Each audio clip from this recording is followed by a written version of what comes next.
വേദനകളെ പാഴാക്കി കളയരുത്. വേദനകൾ കേൾക്കുമ്പോൾ തന്നെ നമുക്ക് ഇഷ്ടപ്പെടാത്തൊരു കാര്യമാണ്. വേദനകളെ പാഴാക്കി, ദൈവം അനുവദിക്കുന്ന വേദനകളുണ്ട്, പിശാച് കൊണ്ടുവരുന്ന വേദനകളുണ്ട്.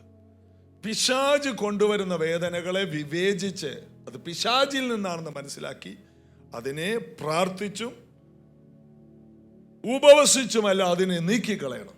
അത് പിശാചിൽ നിന്നാണെങ്കിൽ നമുക്കറിയാം. പിശാചിൽ നിന്നാണെങ്കിൽ ഒരു വേദന എങ്ങനെ അറിയാം? അത് നമ്മെ ദൈവത്തിൽ നിന്ന് അകറ്റും. ആ വേദന പ്രാർത്ഥനയിൽ നിന്ന് അകറ്റും. എന്നാൽ ചില വേദനകൾ ദൈവത്തോട് കൂടുതൽ അടുപ്പിക്കും. ദൈവത്തോട് അടുപ്പിക്കുന്ന വേദനയാണെങ്കിൽ അത് ദൈവഹിതപ്രകാരമുള്ള ഒരു ദുഃഖം എന്നാണ് നമുക്കതിനെ പറയാൻ കഴിയും. ദൈവഹിതപ്രകാരമുള്ളതാണ്.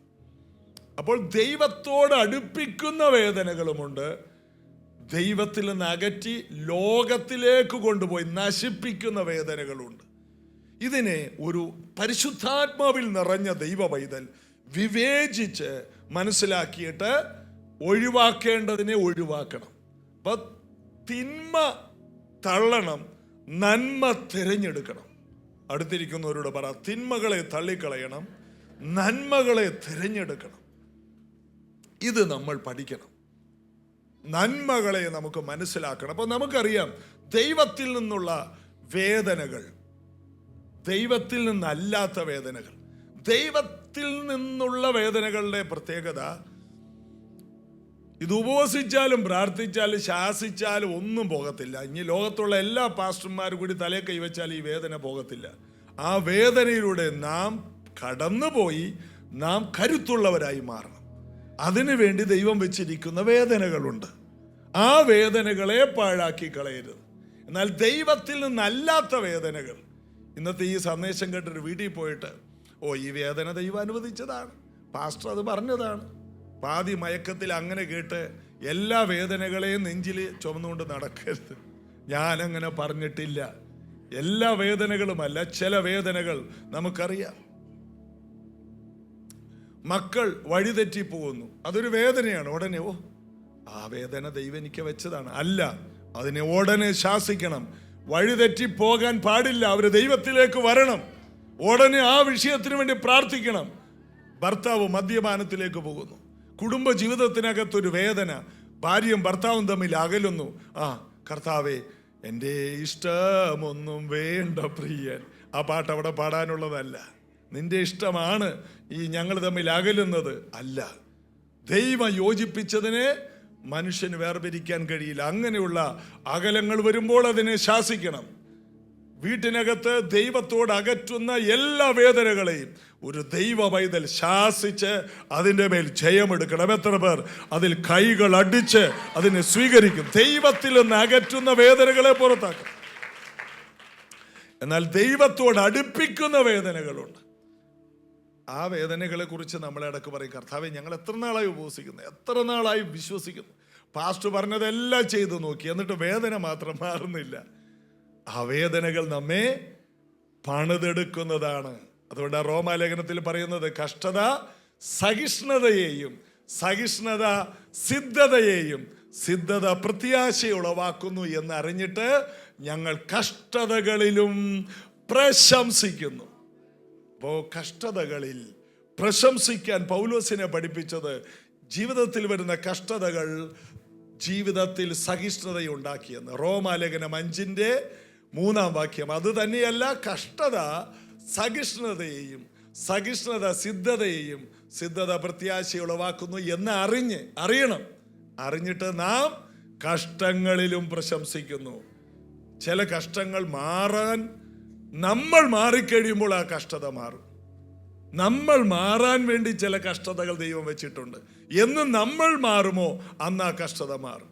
നമുക്ക് മാറ്റങ്ങൾ കൊണ്ടുവരുന്ന കഷ്ടതകളുണ്ട്, നമുക്ക് ഉയർച്ചകൾ കൊണ്ടുവരുന്ന കഷ്ടതകളുണ്ട്, നമുക്ക് വിജയങ്ങൾ കൊണ്ടുവരുന്ന കഷ്ടതകളുണ്ട്, നമ്മെ പണിതെടുക്കുന്ന കഷ്ടതകളുണ്ട്. അതുകൊണ്ടാണ് പരീക്ഷ സഹിക്കുന്ന മനുഷ്യൻ ഭാഗ്യവാൻ, അനുഗ്രഹീതൻ. പരീക്ഷയിലൂടെ പോകുന്നവൻ അനുഗ്രഹീതൻ. എന്താണ്?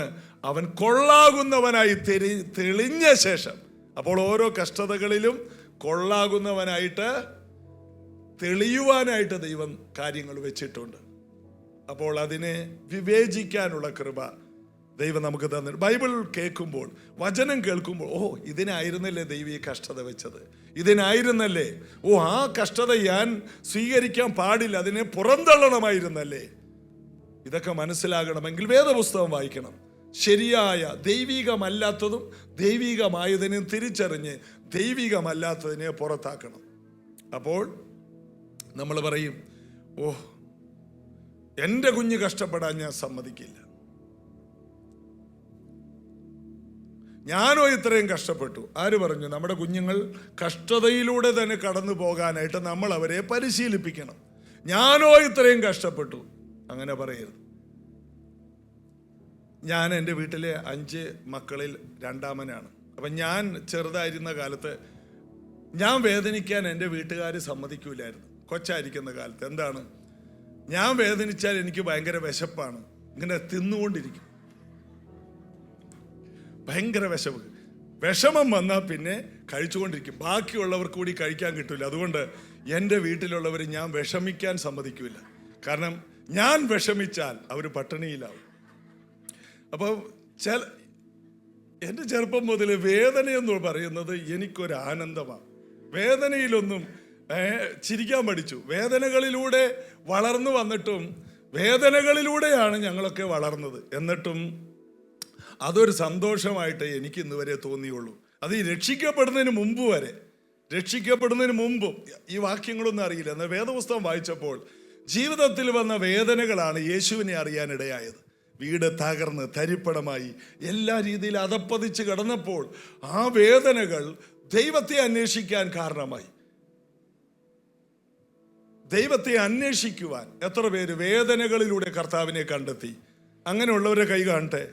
അപ്പോൾ വേദനകൾ നമുക്ക് വന്നില്ല, കൈ താഴ്ത്തിയിട്ടെ. വേദനകൾ വന്നില്ലായിരുന്നെങ്കിൽ നമ്മുടെ വീട്ടിലൊരു സംഭവം വന്നു, എൻ്റെ കുഞ്ഞിനൊരു രോഗം വന്നു, എൻ്റെ ഭാര്യയ്ക്കൊരു വിഷയം വന്നു, ഞാൻ വലിയ സാമ്പത്തിക പ്രതിസന്ധിയിലായി.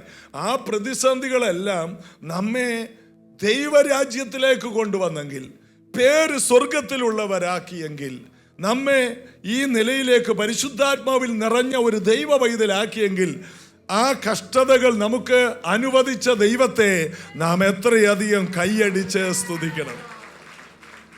ഹല്ലേലൂയ. അപ്പോൾ വേദനകൾ നമുക്ക് വരുമ്പോൾ ദൈവം കഷ്ടകാലത്ത് ഏറ്റവും അടുത്ത തുണയെന്നാണ്. കഷ്ടകാലത്ത് ഏറ്റവും അടുത്ത തുണ.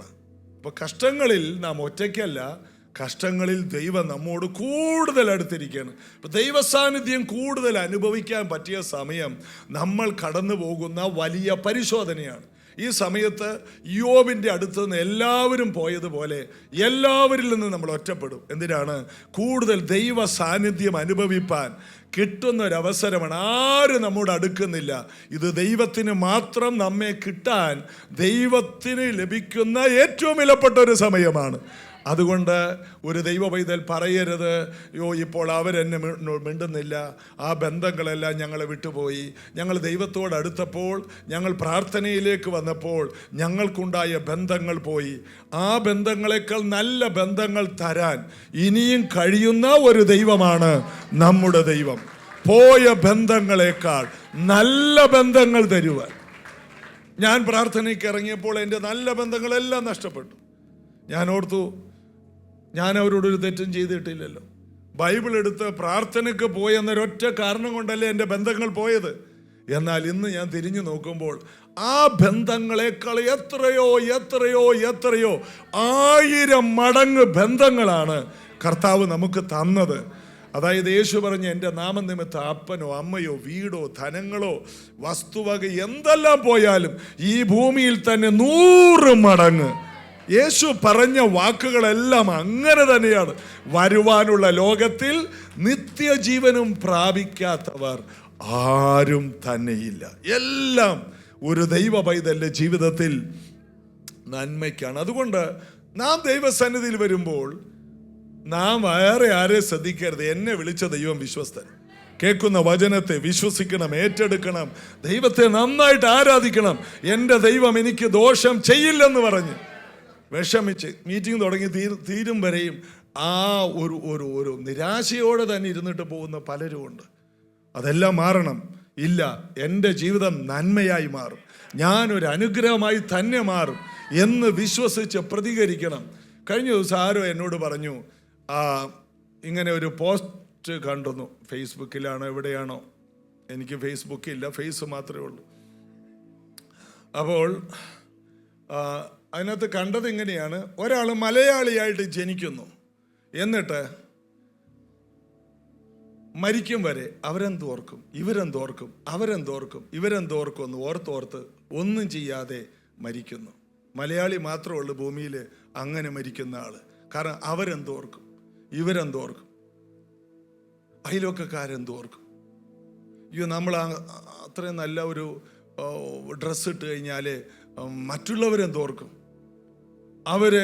നമ്മളൊരു ആ വണ്ടി മേടിക്കണ്ട, നമുക്കൊരു പഴയ വണ്ടി മേടിക്കാം, പുതിയ വണ്ടിയോ മേടിച്ചാൽ നമ്മുടെ ബന്ധുക്കൾ എന്തോർക്കും, അയ്യോ അപ്പുറത്തെ വീട്ടുകാരെന്തോർക്കും, ടീച്ചർ എന്നാ ഓർക്കും, സഭയിൽ വരുമ്പോൾ പാസ്റ്റർ എന്തോർക്കും, ഒന്ന് കൈ പൊക്കി ഒരു അല്ലേലിയെ ഉറക്കെ പറഞ്ഞാൽ ഇപ്പുറത്ത് നിൽക്കുന്ന അച്ചായൻ എന്നാ ഓർക്കും, അമ്മാമ്മയ്ക്കൊന്ന് ആരാധിക്കണമെന്നുണ്ട്, അപ്പോഴാണ് അച്ചായനെ നോക്കും, അച്ചായൻ എന്നാ ഓർക്കും. ഇങ്ങനെ അങ്ങോട്ടും ഇങ്ങോട്ട് ഓർത്ത് വരുമ്പോഴേക്കും കർത്താവ് പറയും, ഇവിടെ കയറി വരിക. ഒന്നും ചെയ്യാൻ കഴിയാതെ വേല തികച്ചു പോകുന്ന, വേല ചെയ്യാതെ ഇവിടെ കയറി വരിക എന്ന് സ്വരം കേൾക്കും. ഉടനെ സമയം കഴിഞ്ഞു, 80 വയസ്സായി, 85 വയസ്സായി, ഒന്ന് തുള്ളിച്ചാടി ആരാധിക്കാൻ പോലും പറ്റിയില്ല. കാരണം അടുത്ത് നിൽക്കുന്ന ആൾ എന്നാ ഓർക്കും. ഇങ്ങനെ ഓർത്ത് ജീവിക്കുന്ന ഒരാളും ജീവിതത്തിൽ എങ്ങും എത്തില്ല. നാമും കർത്താവും മാത്രമേ ഉള്ളെന്ന് അങ്ങോട്ട് ഓർത്താൽ മതി. സഭയിൽ വരുമ്പോൾ ഞാൻ യേശു മാത്രമേ ഉള്ളൂ, വേറെ ആരുമില്ല, എൻ്റെ ഇടത്തും വലത്തും ആരുമില്ലെന്നേ, ഞാനും കർത്താവും. അങ്ങനെ ഒരു മനോഭാവം വളർത്തിയെടുത്തില്ലെങ്കിൽ നമുക്കൊരിക്കലും ദൈവത്തെ ഒന്ന് ഹൃദയം തുറന്നൊന്ന് പാടി സ്തുതിക്കാനൊന്നും കഴിയില്ല. അതുകൊണ്ട് കർത്താവിൽ ആശ്രയിക്കണം, കർത്താവിനെ മാത്രം ശ്രദ്ധിക്കണം. അയ്യോ, ഇന്ന് ഞായറാഴ്ചയല്ലേ, ഇന്ന് സഭയിൽ പോകണം, എല്ലാവരെയും ഒന്ന് കാണുന്ന ദിവസമാണ്. അതിനുവേണ്ടിയാണോ സഭയിൽ വരുന്നത്? സഭയിൽ വരുമ്പോഴാണ് എല്ലാവരെയും കാണുന്നത്. കർത്താവിനെ കാണാനാണ് ഒന്നാമത് വരേണ്ടത്. സ്തോത്രം. നമ്മുടെ കഷ്ടങ്ങളിൽ ആരും നമ്മുടെ കൂടെ ഉണ്ടാകത്തില്ല. കർത്താവ് നമ്മെ ഒറ്റയ്ക്ക് ചില പാഠങ്ങൾ പഠിപ്പിക്കുമ്പോൾ സഹായിക്കാൻ കഴിവുള്ളവർ പോലും നമ്മളെ സഹായിക്കില്ല. എല്ലാവരും നമുക്ക് മുഖം മറച്ചു കളയും. അങ്ങനത്തെ ഒരു സമയം ദൈവം അനുവദിക്കുന്നതാണ്. കർത്താവ് നമ്മെ പണിതെടുക്കുന്നതാണ്. എത്ര പേര് അതിന് ആമേൻ പറയും? ഞാൻ അതിനെക്കുറിച്ച് കഴിഞ്ഞ വ്യാഴാഴ്ച കുറച്ച് കാര്യങ്ങൾ പറഞ്ഞു. ഇന്ന് നിങ്ങളോട് പറയുന്ന ചില കാര്യങ്ങൾ,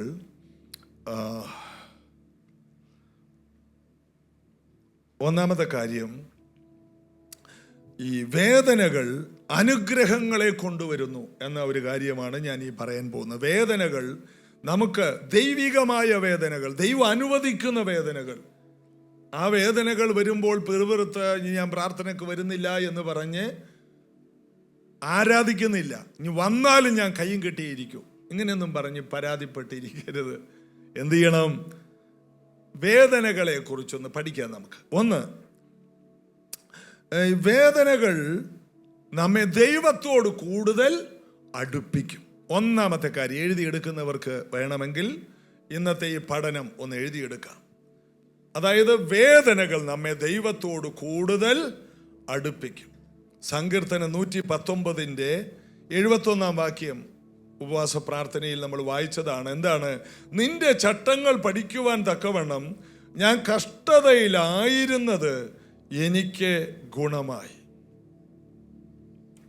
1000 പൊൻവെള്ളി നാണയത്തെക്കാൾ നിന്റെ വായിൽ നിന്നുള്ള വചനം ന്യായപ്രമാണം എനിക്ക് ഉത്തമം. അപ്പോൾ ദൈവത്തോട് കൂടുതൽ അടുക്കാനായി ചില വേദനകൾ ദൈവം അനുവദിച്ചപ്പോൾ ദൈവം നമ്മളോട് ദൂരസ്ഥനായിരുന്നില്ല, ദൈവം വളരെ അടുക്കലായിരുന്നു. ആ വേദന ഒരു മെസ്സേജാണ്. എന്താണ്? നീ ദൈവത്തോടടുക്ക്, നീ ദൈവത്തോടടുക്ക്. ആർക്കും നിന്നെ വിടുവിക്കാൻ കഴിയില്ല, ആർക്കും നിന്നെ രക്ഷിക്കാൻ കഴിയില്ല. ഈ പ്രശ്നം നിന്നെ പുറത്തു കൊണ്ടുവരാൻ കഴിവുള്ളവൻ സർവശക്തൻ ദൈവമാണ്. അവൻ ഒരു വാക്ക് കൽപ്പിച്ചാൽ മാറാവുന്ന വിഷയമേ ഉള്ളൂ എന്ന് പറഞ്ഞ് ആ വേദനയാണ് നമ്മെ കർത്താവിലോട്ട് കൂടുതൽ അടുപ്പിച്ചത്. നമ്മൾ യേശുവിലോട്ട് കൂടുതൽ അടുക്കാനും ഇന്നുള്ള നിലയിലെത്താനും കാരണം ദൈവത്തെ കൂടുതൽ അറിയാൻ, നിത്യതയെക്കുറിച്ച് അറിയുവാൻ, സ്വർഗത്തെക്കുറിച്ച് അറിയുവാൻ, വചനം മനസ്സിലാക്കാൻ എല്ലാം കഴിഞ്ഞത് എന്താണ്? നമ്മുടെ ജീവിതത്തിൽ വന്ന വലിയ വേദനകളാണ്. അപ്പോൾ ദൈവത്തോട് അടുക്കാൻ ദൈവം അനുവദിച്ച വേദനകൾക്കായി ഒന്ന് ഉറക്കെ ഹല്ലേലൂയ പറയാമോ? അപ്പൊ ഇന്ന് നമ്മൾ അനുഭവിക്കുന്ന പല വേദനകളും ദൈവത്തോട് കൂടുതൽ അടുപ്പിക്കാനായിരിക്കണം. നാം ഈ വേദനകളിൽ ദൈവത്തോട് അടുക്കണം. അതുകൊണ്ടാണ് 91 സങ്കീർത്തനത്തിൽ കർത്താവ് പറയുകയാണ്, അവൻ എന്നോട് പറ്റിയിരുന്നാൽ ഞാൻ അവനെ വിടുവിക്കും.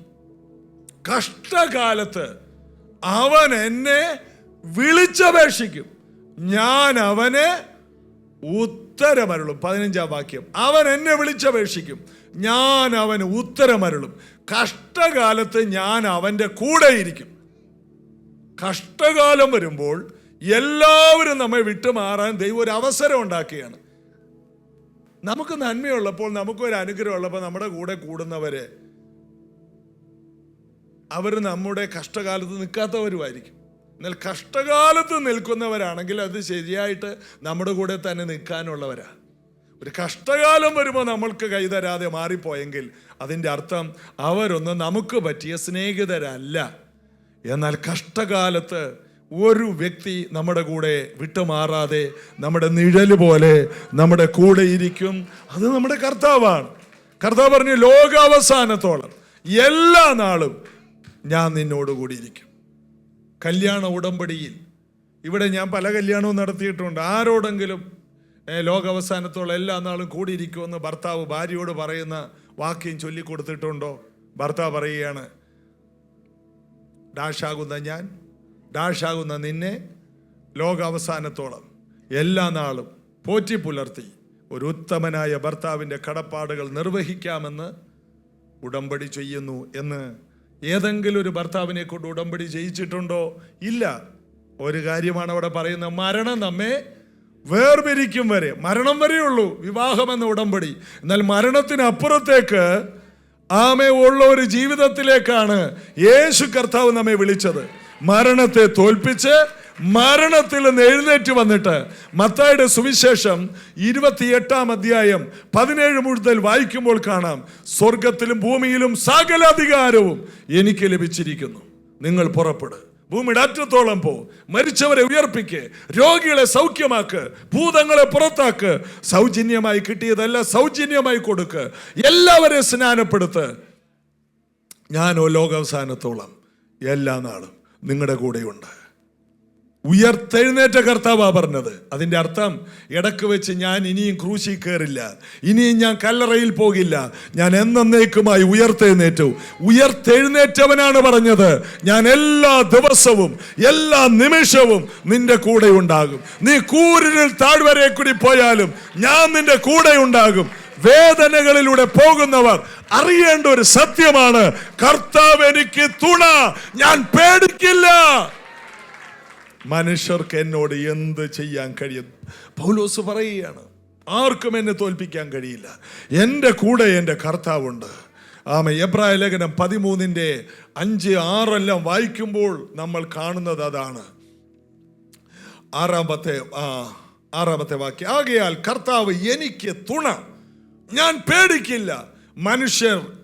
മനുഷ്യൻ എന്നോട് എന്ത് ചെയ്യുമെന്ന് നമുക്ക് ധൈര്യത്തോടെ പറയാം.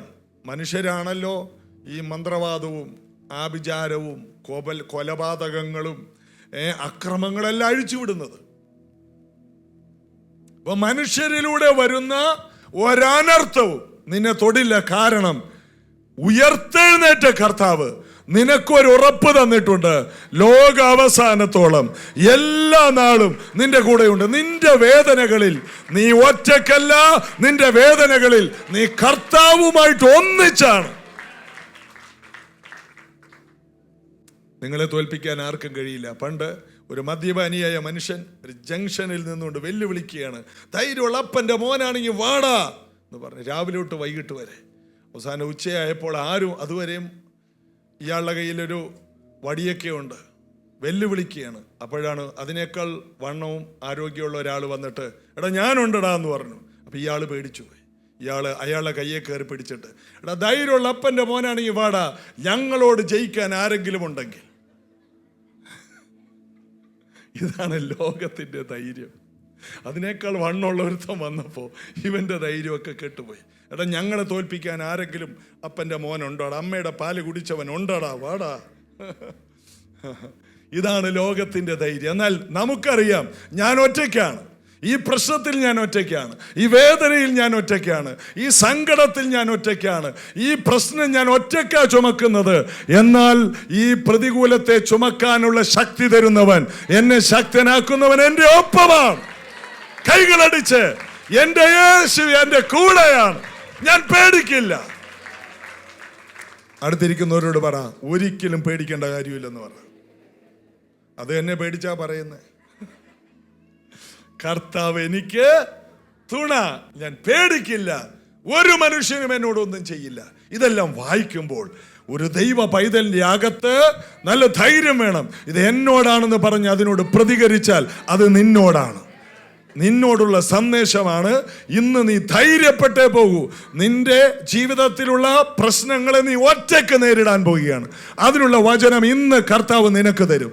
കർത്താവ് നിനക്ക് തുണയാണ്, നീ പേടിക്കില്ല. മനുഷ്യർക്ക് നിന്നെ തൊടാൻ കഴിയില്ല, ആഭിചാരങ്ങൾക്ക് നിന്നെ തൊടാൻ കഴിയില്ല, വെല്ലുവിളികൾക്ക് നിന്നെ തൊടാൻ കഴിയില്ല, പിശാചിന് നിന്നെ തൊടാൻ കഴിയില്ല. നിന്റെ കൂടെ കർത്താവ് ഉണ്ടാവും. എപ്പോൾ? കഷ്ടകാലത്ത് അവൻ ഏറ്റവും അടുത്ത തുണ. ദൈവ സാന്നിധ്യം ഏറ്റവും കൂടുതൽ അനുഭവിക്കാൻ പറ്റുന്ന സമയം എപ്പോഴാണ്? നമ്മുടെ കഷ്ടകാലങ്ങളാണ്. അതുകൊണ്ട് നമ്മുടെ കഷ്ടകാലങ്ങളെ നമ്മൾ മുതലാക്കണം. ദൈവത്തിൻ്റെ കൂടെ ഇരുന്ന് ബൈബിള് വായിച്ച് ഉപവസിച്ചും പ്രാർത്ഥിച്ചും ഒറ്റയ്ക്ക് ദൈവത്തിൻ്റെ കൂടെ ഇരുന്ന് അത് മുതലാക്കണം. ചിലപ്പോൾ കുറച്ച് നാൾ ജോലിയില്ലായിരിക്കാം, സാമ്പത്തിക ഞെരുക്കത്തിലൂടെ പോകുന്നു. അതൊരു ബൈബിള് വായനയും പ്രാർത്ഥനയാക്കി മാറ്റണം. ആ വേദനകൾ പോലും എന്താക്കി മാറ്റണം? അനുഗ്രഹമാക്കി മാറ്റണം. ഞാനിവിടെ സാക്ഷ്യം പറഞ്ഞിട്ടുണ്ട്. വർഷങ്ങൾക്ക് മുമ്പ് ബഥേലേജി ചർച്ച് ബാംഗ്ലൂര് സഭ ആരംഭിച്ച കാലത്ത് 91 ഇന്നേക്ക് 30 വർഷങ്ങൾക്ക് മുമ്പ് ഞാൻ രക്ഷിക്കപ്പെട്ട കാലത്ത് MA വർഗീസ് പാസ്റ്ററിനെതിരെ 2 വിശ്വാസികൾ കേസ് കൊടുത്തു. പ്രാർത്ഥിച്ച് കേസ് കൊടുത്തു. അങ്ങനെ പറയുന്നതാണ് കുറച്ച്. എല്ലാം പ്രാർത്ഥിച്ചല്ലേ ചെയ്യുന്നത്, വിശ്വാസികളെല്ലാം പ്രാർത്ഥിച്ചേ ചെയ്യുള്ളൂ. പാസ്റ്റർ ശരിയല്ല, ആള് ശരിയല്ല എന്ന് പറഞ്ഞ് കേസ് കൊടുത്തു. അപ്പോൾ കേസ് ഭയങ്കരമായി. 6 മാസം കഠിന തടവ്. ഞങ്ങൾ നോക്കി നിൽക്കുമ്പോൾ പാസ്റ്ററിനെ അറസ്റ്റ് ചെയ്തുകൊണ്ട് പോവുകയാണ്. എന്നാൽ ഒരു ശാസ്ത്രജ്ഞനും പാസ്റ്ററുമായതുകൊണ്ട് SI വിലങ്ങ് വെച്ചില്ല. പാസ്റ്റർ SI ഇരിക്കുന്ന ഫ്രണ്ടിലെ സീറ്റിൽ ഇരുത്തിയിട്ട് പറഞ്ഞു, സാറേ ഞാൻ പുറകിലിരുന്നോളാന്ന് പറഞ്ഞു. അതുപോലെ ബഹുമാനത്തോടെയാണ് പോലീസുകാർ കൊണ്ടുപോകുന്നത്. പക്ഷെ ഞങ്ങൾ നിന്ന് കരയുകയാണ്. കേസായി. ചതിപ്പെടുത്തിയതാണ് 2 വിശ്വാസി സഹോദരന്മാർ. പാസ്റ്ററിന്റെ കൈ വെച്ച് അനുഗ്രഹിക്കപ്പെട്ട 2 പേര് കൂട്ടക്കരച്ചിലായി. ഒരിക്കൽ ഞാൻ പാർക്കുന്ന വീടിൻ്റെ, ബാംഗ്ലൂർ ഞങ്ങൾ പാർക്കുന്ന വീടിൻ്റെ ഒരു കുറച്ചപ്പുറത്ത് ഒരു ജയൻ എന്ന് പറഞ്ഞ ഒരു പാല് കച്ചവടക്കാരനുണ്ടായിരുന്നു. പാല് കച്ചവടക്കാരൻ്റെ വീട്ടിൽ എല്ലാ ബുധനാഴ്ച ഒരു കോട്ടേജ് മീറ്റിംഗ് ഉണ്ട്. ആ കോട്ടേജ് മീറ്റിങ്ങിൽ അന്ന് വൈകിട്ട് പാസ്റ്റർ വരികയാണ്. അന്ന് പാസ്റ്റർ വളരെ വിഷമിച്ചിരിക്കുമ്പോൾ ഒരു കുഞ്ഞ് എഴുന്നേറ്റ് മോശയെ വടി നീട്ട് ചെങ്കട 2 പറഞ്ഞ് ധൈര്യപ്പെടുത്തുന്ന ഒരു സന്ദേശം പറഞ്ഞു. പാസ്റ്റർ ധൈര്യപ്പെട്ടു. പാസ്റ്റർ എഴുന്നേറ്റു. ബാക്കി പ്രസംഗം പാസ്റ്റർ പറഞ്ഞു. മീറ്റിംഗ് കഴിഞ്ഞപ്പോൾ ഞങ്ങളെല്ലാം പാസ്റ്ററിൻ്റെ വട്ടം കൂടി. പാസ്റ്ററെ, 6 മാസം കഠിന തടവെന്ന് പറഞ്ഞത് സത്യമാണോ? അപ്പോൾ ചുറ്റും നിൽക്കുന്നവരൊക്കെ നിന്ന് കരയുകയാണ്. പാസ്റ്റർ, നിങ്ങളെന്തിനാ ഇതിനെ കരയുന്നേ? പാസ്റ്റർ നിന്ന് ചിരിക്കുകയാണ്. പാസ്റ്റർ പറയാണ്, കുറേ നാളായി 2 പുസ്തകം എഴുതണമെന്ന് ആഗ്രഹിച്ച്. ജയിലിലാകുമ്പോൾ കുത്തിയിരുന്ന് എഴുതാൻ പറ്റിയ സ്ഥലമാണ്. വേറെ പരിപാടിക്കൊന്നും പോകണ്ട. ഫുൾ ടൈം കഴിക്കുക, പുസ്തകം എഴുതുക, കഴിക്കുക, പുസ്തകം എഴുതുക.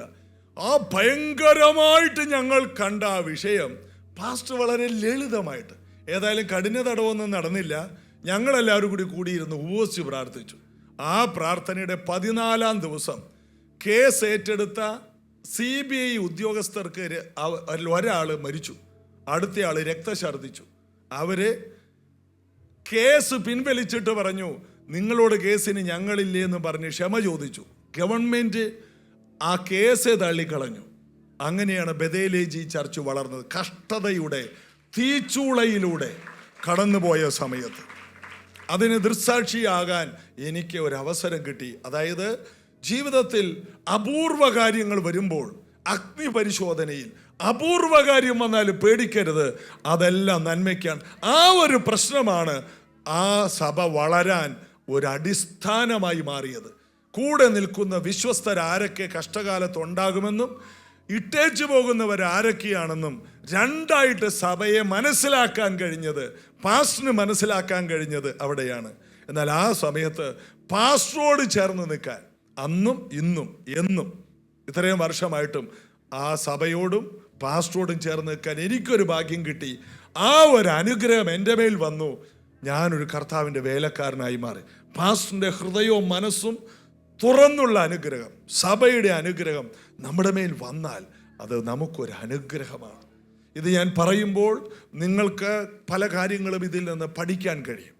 പ്രായോഗികമായ കുറേ കാര്യങ്ങൾ ഇതിൽ നിന്ന് പഠിക്കാൻ കഴിയും. അപ്പോൾ ആ വലിയ വേദനയെ ഒരു നന്മയായിട്ടാണ് ആരെ കണ്ടത്? MA Varghese pastor. അതുകൊണ്ട് അദ്ദേഹത്തെ പോലെ അനുഗ്രഹിക്കപ്പെട്ട വേറെ ആരുമില്ല. ഇന്ത്യയിൽ ഒരു വലിയൊരു അപ്പോസ്തലനായി എഴുന്നേറ്റ് വന്നു. ആ ചർച്ചിൽ നിന്ന് മാത്രം 1000-ത്തിലധികം പേർ, ഞാൻ ഉൾപ്പെടെ, കർത്താവിൻ്റെ വേലയിൽ ഇറങ്ങി. ലോകരാജ്യങ്ങൾ മുഴുവനുമുണ്ട്, ലോകം മുഴുവനും, ഭൂമി മുഴുവനും ആ സഭയിൽ നിന്ന് എഴുന്നേറ്റ് പോയ ദൈവവേലക്കാരുണ്ട്. അവർ പലരും ഡോക്ടർമാരാണ്, എഞ്ചിനീയർമാരാണ്, അപ്പോൾ തന്നെ അവർ പാസ്റ്റർമാരാണ്. അങ്ങനെയുള്ളവരെ എൻ്റെ യാത്രയിൽ പല രാജ്യങ്ങളിൽ വെച്ച് ഞാൻ കണ്ടു. എല്ലാം ബഥേലേജി ചർച്ചിൽ നിന്ന് എഴുന്നേറ്റ് വന്നതാണ്. എന്താണ്? ധീരനായ, കഷ്ടങ്ങളിലും തളരാത്ത ഒരു മനുഷ്യനെ കണ്ടുപഠിച്ചതാണ് അതിൻ്റെ കാരണം. നമുക്കെപ്പോഴും പൗലോസിനെ കണ്ടുപഠിക്കാൻ തിമോത്തിയോസിന് കഴിഞ്ഞു. എന്നാൽ കണ്ടുപഠിക്കാൻ ചിലരെ ദൈവം വെക്കും, അത് നമ്മളാണ്. ഈ കാലത്ത് നമ്മുടെ വരും തലമുറകൾക്ക് കണ്ടുപഠിക്കാൻ ഇത്രയും കഷ്ടമായിട്ടും ഇവൾ പുറകോട്ട് പോകുന്നില്ല, ഇത്രയും വേദനയായിട്ടും ഇവൾ ഉറച്ചു നിൽക്കുകയാണ്, ഇത്രയും സങ്കടമായിട്ടും ദൈവത്തെ അറിയുന്ന ജനം ഉറച്ചു നിന്ന് വീര്യം പ്രവർത്തിക്കും എന്ന് വായിക്കുന്നത് പോലെ ഇത്രയും വിഷയമായിട്ട് ചിരിക്കുന്നത് എന്താണ്? അറിയാം, ഈ ദൈവം എനിക്ക് നന്മ മാത്രമേ ചെയ്യൂ, ഈ ദൈവത്തിൽ നിന്ന് ദോഷം വരില്ല. എല്ലാം ദൈവത്തെ സ്നേഹിക്കുന്നവർക്ക്, നിർണയപ്രകാരം വിളിക്കപ്പെട്ടവർക്ക് സകലതും നന്മയ്ക്കാണ്. റോമാലേഖനം 8:28 വാക്യം എന്താണ്? എന്നാൽ ദൈവത്തെ സ്നേഹിക്കുന്നവർക്ക്, എല്ലാവർക്കുമല്ല, ദൈവത്തെ സ്നേഹിക്കുന്നവർക്ക്, നിർണയപ്രകാരം വിളിക്കപ്പെട്ടവർക്ക് തന്നെ സകലതും നന്മയ്ക്കാണ്. അപ്പോൾ വേദനകൾ കൂടുതൽ, ദൈവികമായ വേദനകൾ കൂടുതൽ ദൈവത്തോട് അടുപ്പിക്കുകയേ ഉള്ളൂ. ദൈവത്തോട് പറ്റിയിരുന്നാലോ വിടുതൽ ഉറപ്പാണ്. അപ്പൊ വേദന പ്രാർത്ഥനകളെ ഉണ്ടാക്കും, പ്രാർത്ഥന മറുപടികളെ ഉണ്ടാക്കും. വേണമെങ്കിൽ എഴുതി വെച്ചോ, വേദനകൾ പ്രാർത്ഥനകളെ ഉണ്ടാക്കും, പ്രാർത്ഥനകളോ മറുപടികളെ, വിടുതലുകളെ കൊണ്ടുവരും. നമ്മുടെ വേദനയിൽ നിന്ന്, നമ്മുടെ കണ്ണുനീരിൽ നിന്ന് ഉണ്ടായി വരുന്ന ഒരു പ്രാർത്ഥന ആകാശത്തെ തുളച്ച് സ്വർഗത്തെ ചലിപ്പിക്കും, അല്ലെങ്കിൽ പ്രപഞ്ചത്തെ ചലിപ്പിക്കുന്ന ദൈവത്തിൻ്റെ കൈകളെ ചലിപ്പിക്കും. ഹൃദയം പൊട്ടി ഉള്ള ഒരു പ്രാർത്ഥന. ക്രിസ്തു തൻ്റെ ഐഹിക ജീവകാലത്ത് തന്നെ മരണത്തിൽ നിന്ന് വിടുവിക്കാൻ കഴിയുന്നവനോട് ഉറച്ച നിലവിളിയോടും കണ്ണുനീരോടുകൂടി അപേക്ഷിച്ചു. ഭയഭക്തി നിമിത്തം ഉത്തരം ലഭിച്ചു എന്ന് എബ്രായ ലേഖനത്തിൽ നമ്മൾ കാണുന്നു. എബ്രായർ 5:7. കണ്ണുനീരോടെ, ഉറച്ച നിലവിളിയോടെ, വേദനകളുടെ നടുവിൽ നമ്മുടെ കർത്താവ് പ്രാർത്ഥിച്ചു. ദൈവപുത്രൻ കരഞ്ഞെങ്കിൽ നമ്മുടെ സങ്കടങ്ങളെ പാഴാക്കരുത്. സങ്കടങ്ങളിൽ വെറുതെ ഇരുന്നിട്ട് അയ്യോ എനിക്കാരുമില്ലേ എന്ന് പറഞ്ഞ് കരയരുത്. എനിക്ക് എൻ്റെ കർത്താവ് ഉണ്ടേ എന്ന് പറഞ്ഞ്, എൻ്റെ കർത്താവേ ഇതിന് ഇന്ന് മറുപടി വേണം, എന്ന് പറഞ്ഞ് കരഞ്ഞ് അതിൻ്റെ മറുപടികൾ പ്രാപിക്കുവാൻ ലഭിക്കുന്ന അവസരമാണത്. നാളെ നമ്മൾ പറയും, ഓ ഇതെല്ലാം നന്മയായല്ലോ. ദൈവത്തെ സ്നേഹിക്കുന്നവർക്ക്, നിർണയപ്രകാരം വിളിക്കപ്പെട്ടവർക്ക് തന്നെ എല്ലാം നന്മയ്ക്കാണ്. ദൈവം വിളിച്ചവർക്ക് എല്ലാം നന്മയ്ക്കാണ്. അപ്പോൾ വേദന ഒന്നാമത്തെ കാര്യം ചെയ്യുന്നത് നമ്മെ ദൈവത്തോട് അടുപ്പിക്കുന്നു. വേദന കൂടുമ്പോൾ ദൈവത്തെ വിട്ട് മാറിയെങ്കിൽ അത് പിശാച് കൊണ്ടുപോയതാണ്. വേദന വന്നപ്പോൾ ദൈവത്തോടു കൂടെ അടുത്തെങ്കിൽ അത് ദൈവം അനുവദിച്ച വേദനയാണ്. ശാസിച്ചിട്ടും പൽസിച്ചിട്ടും ഉപവസിച്ചിട്ടും പ്രാർത്ഥിച്ചിട്ടും പോകാത്ത ചില വേദനകൾ നമ്മെ കൂടുതൽ ദൈവത്തോട് അടുപ്പിക്കുന്നുവെങ്കിൽ ആ കഷ്ടങ്ങളിൽ നമുക്ക് പ്രശംസിക്കാം. ദൈവമേ, നീ എനിക്ക് അനുവദിച്ച ഈ സങ്കടങ്ങളെ ഞാൻ മുതലാക്കാൻ പോവുകയാണ്. ഈ സങ്കടത്തിൽ ഞാൻ പ്രാർത്ഥിക്കും. ഈ സങ്കടത്തിൽ എൻ്റെ ആമേൻ പ്രാർത്ഥനയെ ഞാൻ വർദ്ധിപ്പിക്കും എന്ന് പറഞ്ഞ് വേദനകളുടെ നടുവിൽ പ്രാർത്ഥനയ്ക്കായിട്ട് എഴുന്നേൽക്കുമെങ്കിൽ, ഉറച്ച നിലവിളി കണ്ണുനീരൊക്കെ പുറത്തെടുക്കുമെങ്കിൽ ആ വേദന ഒരു അത്ഭുതമായി മാറും. വേദനകളെ അത്ഭുതങ്ങളാക്കി മാറ്റുക. അടുത്തിരിക്കുന്നവരോട് പറ, വേദനകളെ അത്ഭുതങ്ങളാക്കി മാറ്റുക. രണ്ടാമത്തെ കാര്യം, ഒന്ന് ദൈവത്തോട് അടുപ്പിക്കും. രണ്ടാമത് വേദന എന്താണ് ചെയ്യുന്നത്? ശരിയായ ബന്ധങ്ങളിലേക്ക് കൂടുതൽ അടുപ്പിക്കും. വേദന നമ്മെ ശരിയായ ബന്ധങ്ങളിലേക്ക് അടുപ്പിക്കും. ബൈബിളിൽ നിന്ന് പറഞ്ഞാൽ ഒരു വേദനയില്ലാത്ത സമയത്ത് ഒരു അപ്പൻ്റെ ഇളയ മോൻ, അവന് ഭയങ്കര എന്താ പറയുന്ന ഭയങ്കര കൂട്ടുകാരാ. എൻ്റെ കൂട്ടുകാർ കഴിഞ്ഞിട്ടേ ഉള്ള എല്ലാം. അപ്പനേത് അമ്മയേത്, അവന് കണ്ണുമൂക്കൊന്നുമില്ല. അപ്പാ എനിക്ക് വേണ്ട കാശും കിടുതാ, എൻ്റെ സ്വത്തും കിടുതാ, എൻ്റെ കൂട്ടുകാരി എൻ്റെ ചങ്കാണ്. ചങ്ക്സ്. കൂട്ടുകാരില്ലാത്ത ജീവിതമില്ല. പാതിരാക്ക വീട്ടിൽ വരൂ, രാവിലെ പോകും, ബൈക്ക് എടുത്തുകൊണ്ട് പോകും, കൂട്ടുകാരന് വേണ്ടി എന്തും ചെയ്യും, ജീവൻ കൊടുക്കും. അങ്ങനത്തെവനായിരുന്നു ആര്? ഈ അപ്പൻ്റെ ഇളയ മോൻ. എന്നാൽ കുറേ കഴിഞ്ഞപ്പോൾ നമ്മൾ സ്ഥിരം കേൾക്കുന്ന പോലെ അവൻ്റെ പേഴ്സ് ഒട്ടി, വയറൊട്ടി, കണ്ണൊട്ടി, കവളൊട്ടി, ഒട്ടി നിന്നവരും വിട്ടുപോയി. എല്ലാം വിട്ടുപോയി. എന്താണ്? അവൻ്റെ കയ്യിലുള്ള പൈസ തീർന്നപ്പോൾ എല്ലാം അവനെ വിട്ടേച്ചു പോയി. ഇത്രയേ ഉള്ളൂ ബന്ധങ്ങൾ. ഇന്ന് നിങ്ങൾ ഈ ലോകത്തിൽ ഞങ്ങൾക്കുണ്ടെന്ന് പറയുന്നവരൊക്കെ നിങ്ങൾക്കുള്ള കാലം വരെ ഉള്ളൂ. ഉറപ്പാത്. നിങ്ങൾക്കൊന്നുമില്ലേ, പിന്നെ അവർ പറയും ഇങ്ങനൊരു കുടുംബം ഞങ്ങൾക്ക് അറിയാനും കൂടി പാടില്ലെന്ന് പറയും. അല്ലെങ്കിൽ നിങ്ങളെ ഞങ്ങളുടെ ഏറ്റവും വലിയ ആളാണെന്ന് പറയും. എന്നാൽ ആരും തിരിഞ്ഞു നോക്കാത്തൊരു സാഹചര്യമൊക്കെ നമുക്ക് വരുമ്പോൾ അവിടെയെല്ലാം കർത്താവാണ് ഇറങ്ങി വന്നത്. അപ്പം നമുക്ക് തെറ്റായ ബന്ധങ്ങളൊക്കെ പോകുകയും ശരിയായ ബന്ധത്തിലേക്ക് വരികയും ചെയ്യുവാൻ ദൈവം ഒരുക്കുന്നൊരവസരമാണ് എന്ത്? വേദനകൾ. വേദനകൾ വരുമ്പോൾ കുറെ ആവശ്യമില്ലാത്ത ബന്ധങ്ങൾ, സ്വാർത്ഥരായിട്ടുള്ള എല്ലാ ബന്ധങ്ങളും, ബന്ധുക്കളെല്ലാം നമ്മളെ വിട്ടുമാറും. അവിടെ നമ്മൾ തിരിഞ്ഞു വരുമ്പോൾ ആത്മാർത്ഥതയുള്ള, നമുക്ക് വേണ്ടി കരയുന്ന, നമുക്ക് വേണ്ടി പ്രാർത്ഥിക്കുന്ന, നമ്മുടെ ഗുണം കാണാൻ ആഗ്രഹിക്കുന്ന, നമ്മുടെ ഉയർച്ചകൾ കാണാൻ കൊതിക്കുന്ന കുറച്ച് പേര് നമുക്ക് ബന്ധങ്ങളായി വരും. അതാണ് സഭ. ഇവിടെ ഇരിക്കുന്ന ആരെങ്കിലും ഈ ദേശത്തിലെ അല്ലെങ്കിൽ ഈ രാജ്യത്തിൻ്റെ പ്രധാനമന്ത്രിയായെന്ന് കേട്ടാൽ ഏറ്റവും കൂടുതൽ സന്തോഷിക്കുന്നത് ഞാനും ഇവിടെ ഇരിക്കുന്നവരുമായിരിക്കും. കാരണം എന്താണ്? ഞങ്ങളുടെ കൂട്ടായ്മയിലെ സഹോദരനാണ്. ഞങ്ങളുടെ ചർച്ചിലെ ആ സഹോദരി അമേരിക്കൻ പ്രസിഡന്റാണ്. ഇപ്പം അയൽക്കൂട്ടത്തിലെ പ്രസിഡന്റാണെന്ന് മാത്രം. എന്നാൽ ദൈവത്തിന് അത് ചെയ്യാൻ കഴിഞ്ഞാൽ ഏറ്റവും കൂടുതൽ സന്തോഷിക്കുന്നത് ഞങ്ങളുടെ ചർച്ചിലെ സഹോദരിയാണത്. അതാണ് നല്ല ബന്ധങ്ങൾ. ഒരസൂയയുമില്ല. ഈ കൂട്ടായ്മയിലുള്ള ഒരാൾ ഒരു വലിയ വിമാനം മേടിച്ചാൽ ഏറ്റവും കൂടുതൽ സന്തോഷിക്കുന്നത് ഇതെവിടെ ഇറക്കുമെന്നുള്ളത് പിന്നെ ആലോചിക്കാം. വിമാനം മേടിക്കുന്ന കാര്യമല്ല. ഒരസൂയയില്ല അതിന്. എന്നാൽ ലോകത്തിൻ്റെ ബന്ധം അതല്ല. നമ്മുടെ വളർച്ചയിലൊന്നും അവർക്ക് ഇഷ്ടപ്പെടില്ല. വളർച്ചയിൽ സന്തോഷിക്കാൻ കഴിയില്ല. വളർച്ചയിൽ സന്തോഷിക്കുന്ന ബന്ധമാണ് ശരിയായ ബന്ധങ്ങൾ. നമ്മുടെ മാതാപിതാക്കൾ, സഭയിലുള്ള കുടുംബങ്ങൾ. അപ്പോൾ ഇന്ന് ഇവിടെ ഇരിക്കുന്ന ഓരോ വ്യക്തികളുടെയും ഉയർച്ചയ്ക്ക് വേണ്ടി അങ്ങോട്ടും ഇങ്ങോട്ടും പ്രാർത്ഥിച്ചു കൊണ്ടിരിക്കുകയാണ്. ശരിയായ ബന്ധങ്ങളിലേക്ക് ദൈവം നമ്മെ കൊണ്ടുവരും. നല്ല ബന്ധങ്ങൾ. ജീവിതത്തിൽ വലിയ വിഷമം വന്നപ്പോൾ ഒരിക്കലും ഒരു ദൈവദാസൻ എന്നോടൊരു വാക്ക് പറഞ്ഞു, പാസ്റ്റേ, കർത്താവ് കൂടെയുണ്ട്, ഞാനുമുണ്ട്. വലിയ പ്രശ്നം. ഒന്നുമില്ലാത്തവനായി ഈ ആലപ്പുഴയിൽ തന്നെ പണിത പള്ളിയും പോയി, സിമിത്തേരി എല്ലാം നഷ്ടപ്പെട്ട്, നമ്മളെല്ലാം എന്തെല്ലാം വാങ്ങിച്ചു, ഒന്നുമില്ലാതെ ഒരു വാടക കെട്ടിടത്തിലോട്ട് മാറി, വാടക കൊടുക്കാനില്ലാത്ത സമയത്ത് ഒരു ദൈവദാസൻ എന്നെ വിളിച്ചിട്ട് പറഞ്ഞു, പാസ്റ്റേ, കർത്താവ് കൂടെയുണ്ട്, ഞാനുമുണ്ട്. അങ്ങനെ പറയൽ വലിയ പാടാണ്. കർത്താവ് കൂടെയുണ്ടെന്ന് പറഞ്ഞാൽ നമുക്ക് രക്ഷപ്പെടാം. ഞാനുണ്ടെന്ന് പറഞ്ഞാൽ ഒരുത്തൻ്റെ കഷ്ടകാലത്ത്. അങ്ങനെയുള്ള ബന്ധങ്ങൾ തീച്ചൂളയുടെ നടുവിൽ ഉണ്ടായി. ആ ബന്ധം ഇന്നുമുണ്ട്. അങ്ങനെയുള്ള അനേക ബന്ധങ്ങൾ ദൈവം തന്നു. ശരിയായ ബന്ധങ്ങളെ ദൈവം ഒരുക്കും. ചിലപ്പോൾ നമ്മൾ പാർക്കുന്ന വീടിന് ചുറ്റുമായിരിക്കില്ല, നമ്മൾ പാർക്കുന്ന പഞ്ചായത്തിലായിരിക്കില്ല, നമ്മൾ പാർക്കുന്ന സ്റ്റേറ്റിലായിരിക്കില്ല. എന്നെ ഇടക്ക് അമേരിക്കയിൽ നിന്ന് ഒരാൾ വിളിക്കും. എന്നെ വിളിച്ചിട്ട് പറഞ്ഞു, പാസ്റ്ററോട് കൂട്ടായ്മ പുലർത്തണമെന്ന് എന്നോട് ദൈവം പറഞ്ഞു. എനിക്ക് എന്തൊരു അനുഗ്രഹമാണെന്നറിയാം. എങ്ങനെയോ എൻ്റെ നമ്പർ കിട്ടി. എങ്ങനെ എന്നെക്കുറിച്ച് അറിഞ്ഞു? ഏതോ രാജ്യത്തുള്ള ഒരാൾ. ഇങ്ങനെ പല രാജ്യത്തുള്ളവരെ.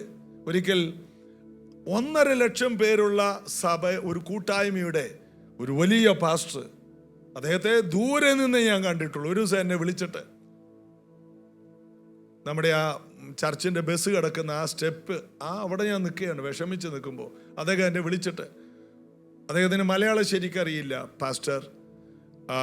പാസ്റ്ററിൻ്റെ നമ്പർ തപ്പിയെടുത്ത് ഇന്ന് ഞാൻ വിളിക്കുകയാണ്, പാസ്റ്ററോട് കണക്റ്റ് ആകണമെന്ന് ദൈവം എന്നോട് പറഞ്ഞു. എന്നെ ഡൽഹിയിലേക്ക് വിളിച്ചു.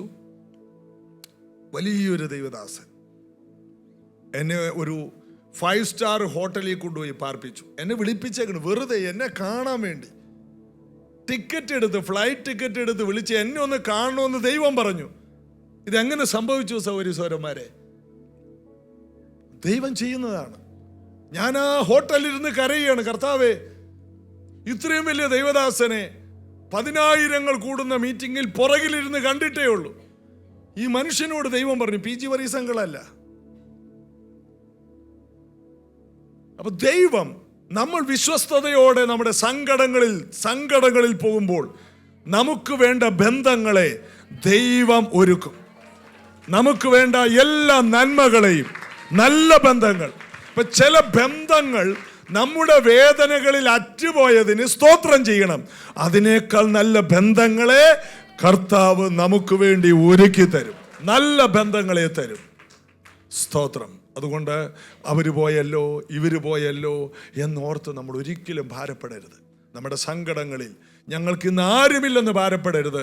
നമുക്ക് വേണ്ടി ദൈവം ചിലരെ മാറ്റുന്നത് ആ സ്ഥാനത്ത് വേറെ ചിലരെ കൊണ്ടുവരാനാണ്. എത്ര പേര് ഇതൊരു ദൂതായി നിങ്ങളിതിനെ സ്വീകരിക്കും? നല്ല ബന്ധങ്ങളെ തരും. അടുത്തിരിക്കുന്നവരോട് പറ, നല്ല ബന്ധങ്ങളെ കർത്താവ് തരും. നമുക്ക് വേണം. ഈ സമൂഹത്തിൽ ജീവിക്കുമ്പോൾ നമ്മെ ബലപ്പെടുത്തുന്ന, നമ്മെ പ്രൊമോട്ട് ചെയ്യുന്ന, നമ്മെ പ്രോത്സാഹിപ്പിക്കുന്ന ബർന്നബാസുമാർ നമുക്ക് വേണം. ശൗല് ഒറ്റപ്പെട്ടിരിക്കുമ്പോൾ ദൈവം അനന്യാസിനെ അയക്കുകയാണ്. നല്ല ബന്ധം. അനന്യാസ് ചെന്ന് കൈവച്ചപ്പോൾ പൗലോസിന്റെ കണ്ണിന് കാഴ്ച കിട്ടി. അവൻ അഭിഷേകം പ്രാപിച്ചു, അവൻ സ്നാനപ്പെട്ടു. അനന്യാസ്, സഹോദര ശൗലേ, ധൈര്യപ്പെട്. അതിനുശേഷം ബർന്നബാസ് എന്നൊരു വ്യക്തിയെ പൗലോസിന് വേണ്ടി ദൈവം ഒരുക്കി.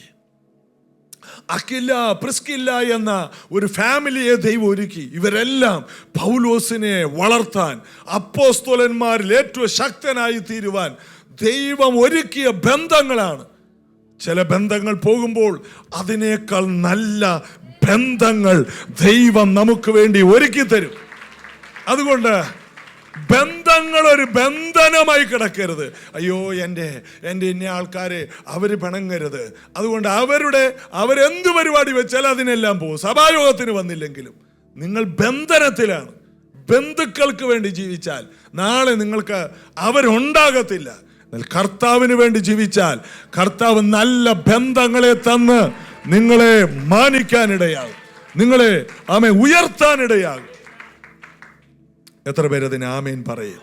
അപ്പോൾ വേദനകൾ നമുക്ക് നല്ല ബന്ധങ്ങളോട് ഉള്ള അടുപ്പം തരും. മൂന്നാമത്തെ കാര്യം, വേദനകൾ നമുക്ക് ദൈവത്തിൻ്റെ വിളിയിലേക്ക് ഉള്ള ഒരു വഴിത്തിരിവാക്കി മാറ്റും.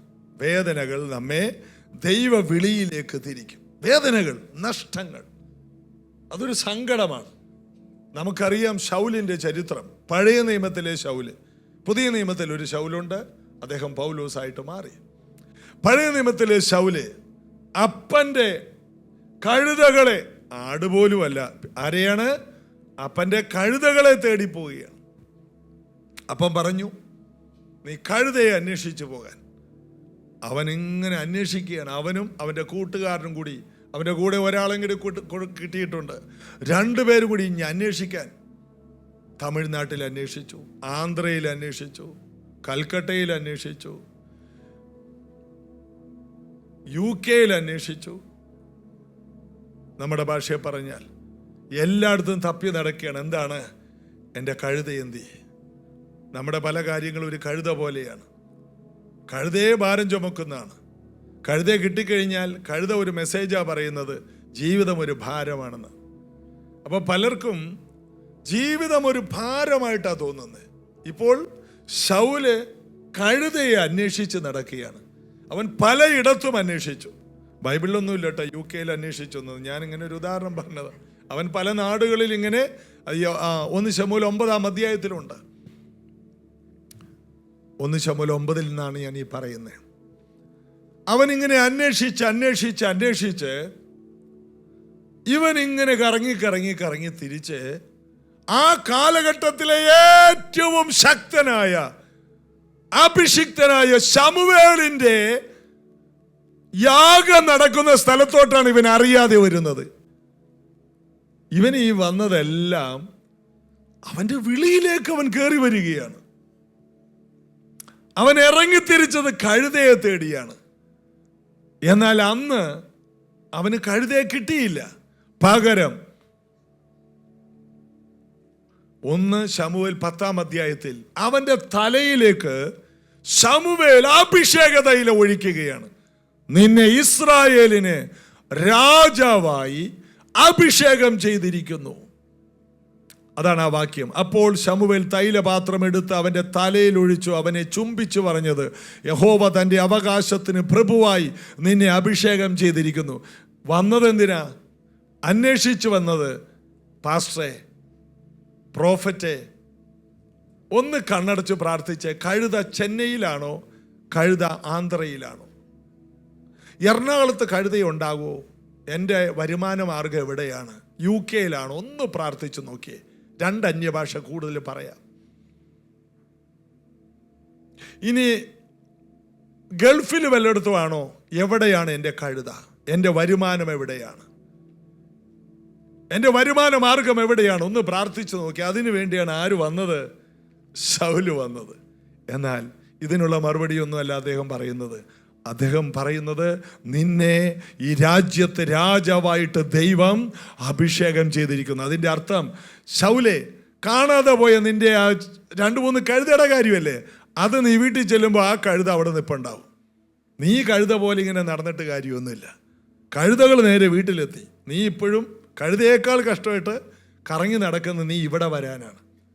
നീ ആരെന്ന് നീ അറിയണമെങ്കിൽ നിനക്കും നിന്റെ വീട്ടിൽ ഇങ്ങനൊരു വേദന വേണം. ചില നഷ്ടങ്ങൾ, കഴുത നഷ്ടപ്പെട്ടത്, അന്നത്തെ ഒരു വലിയ സമ്പത്താണ് കഴുത. ധനവാനായ ഒരു മനുഷ്യൻ്റെ കഴുതകളാണ്. ഈ കഴുതകൾ അവരുടെ ബിസിനസ്സിൻ്റെ ഒരു ഭാഗമാണ്. ആ നഷ്ടം അവർക്കൊരു നഷ്ടമാണ്. എന്നാൽ ആ നഷ്ടം ഒരു വലിയ സത്യം ശമൂവേലിനെ പഠിപ്പിക്കുന്നത് എന്താണ്? ഈ നഷ്ടം എൻ്റെ വിളിയിലേക്ക് വരാനുള്ള ഒരു നഷ്ടമായിരുന്നു. ഞാൻ ആരാണെന്ന് മനസ്സിലാക്കാൻ, ഇസ്രായേലിനെ ഒരു പ്രഭുവാക്കി ദൈവം എന്നെ വെച്ചിരുന്നു എന്ന് അറിയണമായിരുന്നെങ്കിൽ ഞാൻ ഇവിടെ വരണമായിരുന്നു. അപ്പോൾ നീ തിരിച്ചു ചെല്ലുമ്പോൾ നിന്റെ കഴുത വീട്ടിലുണ്ടാകും. എന്നാൽ നിനക്ക് തിരിച്ചു കിട്ടിയ കഴുത മാത്രമല്ല നിന്റെ കഴുത, ഈ രാജ്യത്തെ എല്ലാ കഴുതയും കുതിരയും നിന്റേതായി മാറുകയാണ്. കാരണം ഈ രാജ്യത്തിൻ്റെ രാജാവായി ദൈവം നിന്നെ അഭിഷേകം ചെയ്തിരിക്കുന്നു. അവൻ്റെ വിളിയിലേക്ക് വന്നു. ദൈവത്തിൻ്റെ വിളി അറിയണമെങ്കിൽ ചില നഷ്ടങ്ങളും ചില വേദനകളും ഒക്കെ നമ്മുടെ ജീവിതത്തിൽ വരും. അപ്പോൾ ഇത് കണ്ടുകിട്ടാതെ ശൗല് മടങ്ങുന്നില്ല. അവൻ അന്വേഷിക്കുകയാണ്. അത് കിട്ടാതെ തിരിച്ചു പോകാൻ കഴിയില്ല. എന്നാൽ ഇവർ വൈകിയപ്പോൾ അവൻ്റെ അപ്പൻ കഴുതയെക്കുറിച്ചുള്ള ചിന്ത വിട്ട് മകനെക്കുറിച്ചുള്ള ചിന്തയിൽ വിഷമിക്കാൻ തുടങ്ങി.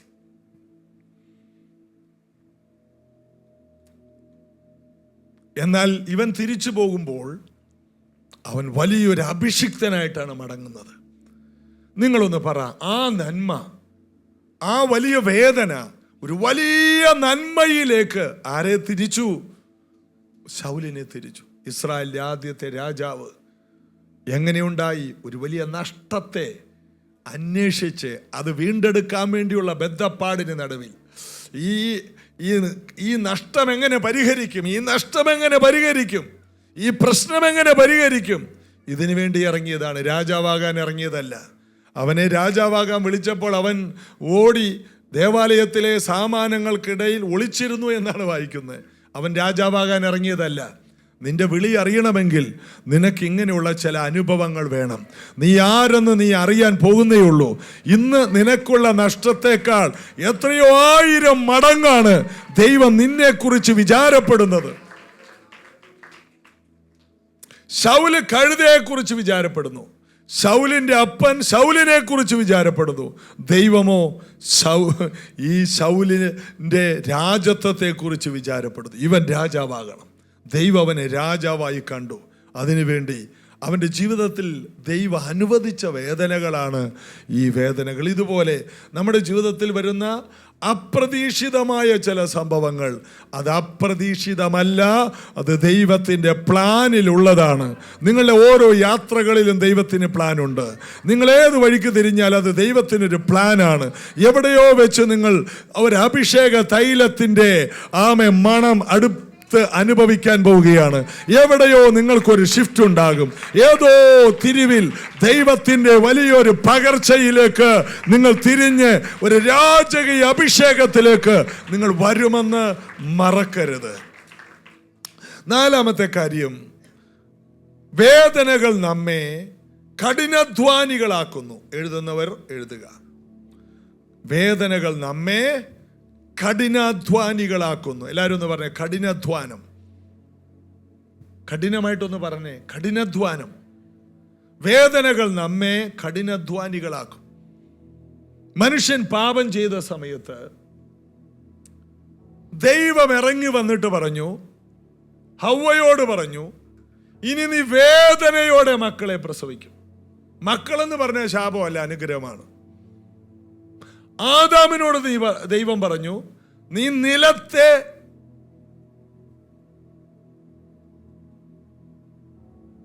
നിലത്ത് നിന്ന് കൃഷി ചെയ്ത് ഉപജീവനം കഴിക്കുക. എന്നാൽ നിലം അതിൻ്റെ ഫലം തരാതെ നോക്കും. എന്നാൽ നീ വിയർത്ത് അപ്പം ഭക്ഷിക്കും. അതിൻ്റെ അർത്ഥം നീ കഠിനാധ്വാനം ചെയ്ത് നിലത്തെ അനുഗ്രഹമാക്കും.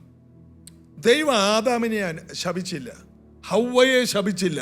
നീ നിമിത്തം ഭൂമി ശപിക്കപ്പെട്ടിരിക്കുന്നു. അങ്ങനെയാണ് ഉൽപ്പത്തി പുസ്തകം 3:17 വാക്യം. മനുഷ്യനോട് കൽപ്പിച്ചതോ, നീ നിന്റെ ഭാര്യയുടെ വാക്കനുസരിക്കുകയും തിന്നരുതെന്ന് ഞാൻ കൽപ്പിച്ച വൃക്ഷഫലം തിന്നുകയും ചെയ്തതുകൊണ്ട് നിന്റെ നിമിത്തം ഭൂമി ശപിക്കപ്പെട്ടിരിക്കും.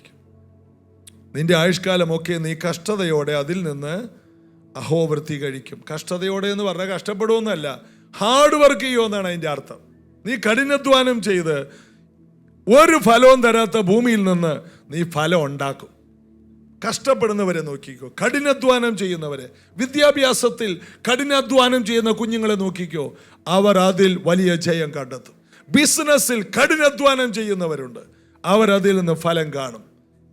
ഒരു ജോലി കിട്ടി, അതിൽ തന്നെ തുടരാതെ വീണ്ടും പഠിച്ച് ടെസ്റ്റുകളൊക്കെ എഴുതി കഠിനാധ്വാനം ചെയ്ത് പ്രൊമോഷനിലോട്ട് കയറുന്നവരുണ്ട്. ജീവിതകാലം മുഴുവൻ അതിൽ തന്നെ തീർന്ന് അവസാനിക്കുന്നവരുമുണ്ട്. കഠിനാധ്വാനം ചെയ്യുന്നവർക്ക് ഭൂമിയിൽ ഫലമുണ്ടെന്ന്. ഭൂമി അതിൻ്റെ ഫലം തരും കഠിനാധ്വാനം ചെയ്താൽ. കഠിനാധ്വാനം ഒരു നന്മയാണോ തിന്മയാണോ? നിങ്ങളുടെ ഇരിപ്പ് കണ്ടിട്ട് ഈ പാസ്റ്റർ എന്തിനാണ് ഞങ്ങളോട് ഇത്രയും വേദനപ്പെട്ടൊരു വാക്ക് കഠിനാധ്വാനം? ഞങ്ങളൊക്കെ പാവങ്ങളല്ലേ? കഠിനാധ്വാനം എല്ലാവരും ഒന്ന് പറഞ്ഞേ. കഠിനാധ്വാനം ദൈവവേലയോ? ചിലർ പറയുന്നത് 10ാം ക്ലാസ്സിൽ സാധാരണ ബൈബിൾ സ്കൂളിൽ ചേർക്കുന്നത് ഞാൻ കണ്ടിട്ടുണ്ട്. 10ാം ക്ലാസ്സിൽ 10 പ്രാവശ്യം തോറ്റു, ഇനി എങ്ങും അഡ്മിഷൻ കിട്ടില്ല. ആകെ പിന്നെ അഡ്മിഷൻ കിട്ടുന്നത് ബൈബിൾ കോളേജിലാണ്. കാരണം ബൈബിൾ കോളേജിൽ 8ാം ക്ലാസ്സിൽ 8 പ്രാവശ്യം പഠിച്ചാലും ബൈബിൾ കോളേജിൽ അഡ്മിഷൻ കിട്ടും. അപ്പം അങ്ങനെ എല്ലാവരും മടിയന്മാർ വന്ന് കയറുന്ന സ്ഥലമായിട്ട് ബൈബിൾ കോളേജിനെ മാറ്റാറുണ്ട്. കാരണം വേറെ എങ്ങും അഡ്മിഷൻ കിട്ടാതെ വരുമ്പോൾ എന്നാൽ ഞാൻ സുവിശേഷ വേലക്ക് ഇറങ്ങുന്നു. സുവിശേഷ വേല മടിയന്മാരുടെ സ്ഥലമല്ല. നന്നായി കർത്താവിൻ്റെ വേല ചെയ്യുന്നവർക്ക് ദൈവരാജ്യത്തിൽ വിജയിക്കാൻ കഴിയും. വളരെയധികം ഉറക്കളിക്കണം, വളരെയധികം കഷ്ടപ്പെടണം, വളരെയധികം ത്യാഗപരമായി അധ്വാനിക്കേണ്ട മേഖലയാണ് സുവിശേഷ വേല. എന്നാൽ അതിനുള്ള ശക്തി ദൈവം തരും. അപ്പൊ കഠിനാധ്വാനം എന്ന് പറയുന്നത് ദൈവം മനുഷ്യന് തന്ന ഏറ്റവും വലിയ അനുഗ്രഹമാണ്. കഠിനാധ്വാനം അതിലേക്ക് പലരും മാറാത്തത് എന്താ? അതിന്റെ കാരണം എന്താണ്? കഠിനാധ്വാനത്തിൽ വേദനയുണ്ട്. നാളെ പരീക്ഷയാണ്, ഇന്ന് രാത്രി പോത്ത് പോലെ കിടന്നുറങ്ങുകയാണ്. അങ്ങനെ ഒരു പ്രയോഗമുണ്ട്. പോത്ത് അധികം ഉറങ്ങാറില്ല, എന്നാൽ പോത്തിനേക്കാൾ കൂടുതൽ കിടന്നുറങ്ങി. നാളെ പരീക്ഷയാണ്. എന്നാൽ പഠിച്ച പിള്ളേർക്ക് ഉറങ്ങാം, അല്ലാത്ത കുട്ടികൾക്ക് എങ്ങനെ ഉറങ്ങാൻ പറ്റും? നാളെ പരീക്ഷയാണ്. പഠിക്കുന്ന കുഞ്ഞുങ്ങൾക്ക് അതിൽ റിസൾട്ടുണ്ട്. കഠിനാധ്വാനം എന്തിലാണോ? അതുകൊണ്ട് സാമർഥ്യമുള്ളൊരു ഭാര്യയെക്കുറിച്ച് വായിക്കുന്നു. സദൃശവാക്യം 31 31 സാമർഥ്യമുള്ള ഭാര്യ ആർക്ക് കിട്ടും? ശലോമോന് പോലും കിട്ടിയില്ലെന്ന്. അതാണ് പുള്ളി അങ്ങനെ ചോദിച്ചത്. 31:10 സാമർഥ്യമുള്ള ഭാര്യ ആർക്ക് കിട്ടും? അവളുടെ വില മുത്തുകളേക്കാൾ ഏറും. അടുത്ത വാക്യം 11 വാക്യം ഭർത്താവിൻ്റെ ഹൃദയം അവളെ വിശ്വസിക്കുന്നു, അവളുടെ ലാഭത്തിനൊരു കുറവുമില്ല. അടുത്തത് അവൾ തൻ്റെ ആയുഷ്കാലമൊക്കെ അവന് തിന്മയല്ല നന്മ ചെയ്യുന്നു. അടുത്തത് അവൾ ആട്ടുരോമവും ചണവും സമ്പാദിച്ച് താല്പര്യത്തോടെ കൈകൊണ്ട് വേല ചെയ്യുന്നു. നിങ്ങളുടെ സ്വസ്ഥത പോകുന്ന ദിവസമാണ്. കാരണം ഇനി വീട്ടിൽ വെറുതെ ഇരിക്കാൻ പറ്റത്തില്ല. അതായത് ഭർത്താവിന് ഭയങ്കര ഗുണം ചെയ്യുന്ന ഒരു ഭാര്യ, ഹാർഡ് വർക്ക് ചെയ്യുന്ന ഒരു സ്ത്രീയെക്കുറിച്ച്. യഹോവ ഭക്തിയുള്ളവർക്ക് കഠിനാധ്വാനം ചെയ്യാൻ കഴിയും. അപ്പോൾ അവൾ യഹോവ ഭക്തിയായ ഒരു സ്ത്രീയാണ്. അവൾ സാമർഥ്യമുള്ളൊരു ഭാര്യയാണ്. അവൾ തക്ക തുണയാണ്. അവൾ ആട്ടുരോമവും ചണവും സമ്പാദിച്ച് താല്പര്യത്തോടെ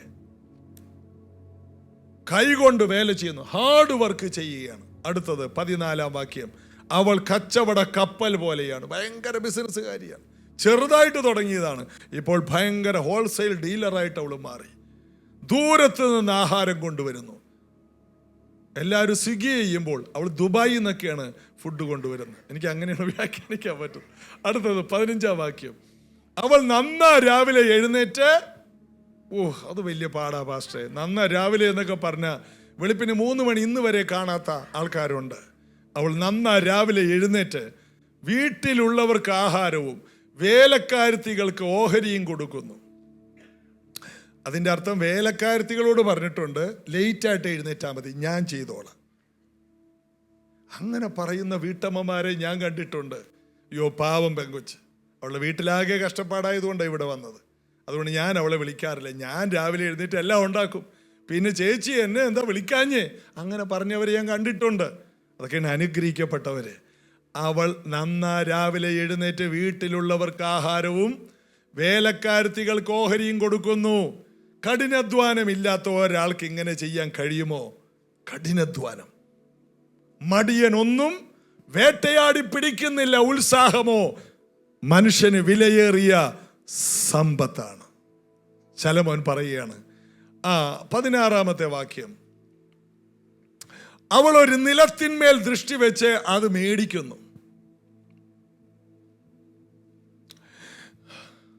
കൈനേട്ടം കൊണ്ട്, കൈനോട്ടമല്ല, കൈനേട്ടം കൊണ്ട് അവൾ ഒരു മുന്തിരിത്തോട്ടം ഉണ്ടാക്കുന്നു.